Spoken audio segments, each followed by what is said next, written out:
Well, shalom, friends. No doubt you're aware that Israel has been on an emotional roller coaster following the brutal and sadistic events on October 7th in 2023.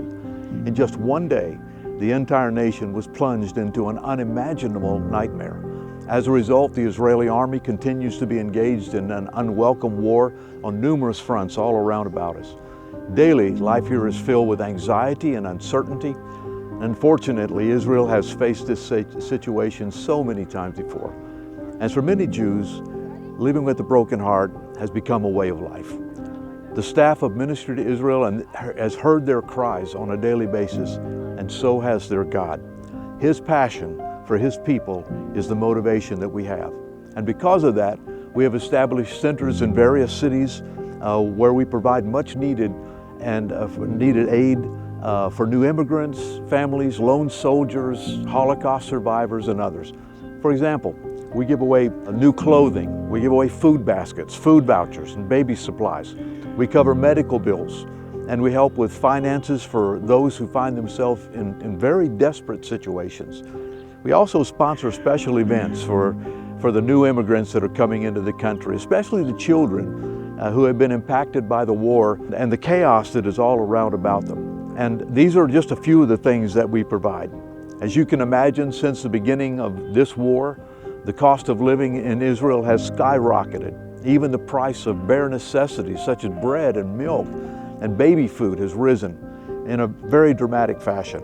And you know what? In spite of all of this, there are times of great joy. Finally, numbers of the hostages that have been held in Gaza are being released, and the TV screens are filled with reunions of the families and the pictures of the crowds of the streets welcoming the hostages home. At the same time, the price of the freedom of just one hostage being released is hundreds of terrorists with multiple life sentences for murdering and maiming innocent Israeli citizens. In the midst of all of it, Ministry to Israel has been given a mandate to share God's comfort with every Jewish individual who comes through our doors. And those that come to us are seeking help. Listen to what Paul says about blessing the Jewish people. In the book of Romans, chapter 15, verse 27, he says this, "For if the Gentiles have been partakers of their spiritual things, the Jews, our duty is to minister to them in material things." It's not just an option, it's a responsibility. You know, the number of people coming for help is increasing all across this land. But because of your love and the love of many Christians for Israel, we haven't turned anyone away with a legitimate need. That's incredible considering we're assisting thousands on a daily basis. One final thing I want to share is that we are moving forward with the purchasing of our own building in Jerusalem. For all the years that we've been here, we paid expensive amounts of money for leases and rent, and the prices are always going up.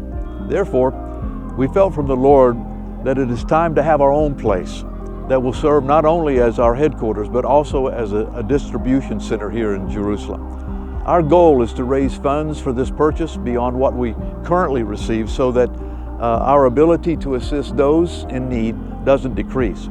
So we're asking churches and fellowships, as the Lord directs, of course, to take special offerings in the coming weeks to help us meet this goal. This is a great opportunity for churches and for individuals to make an impact on the nation of Israel right here from the city of God. No generation since the time of Jesus has been given the opportunity to partner with God in blessing His people as He restores them to Himself. So, from the city of the great King, Jerusalem, may the Lord remember your love for His people, and may the God of Israel bless you from Zion.